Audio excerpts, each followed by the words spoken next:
Am fost în piață și am cumpărat carne. Azi e, cum ce zic, e vineri. Nu vreau să mănânc carne, dar am văzut carne acolo în piață și acum vreau să gătesc. Uite ce am aici. Vrei să pun în tigaie? Oh, no! Unde? Aici? Vrei aici? Sau la cuptor? Vrei la cuptor? Acolo? Ce? Frică? Tu-i frică pe mine? Tu foarte bun cu orez. Tu unde vrei să mergi, tu? La cuptor?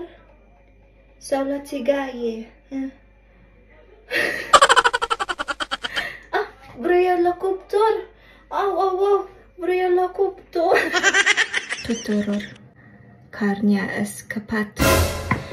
Azi fac eu fasole, fără carnea. Pentru morcov folosim numai așa.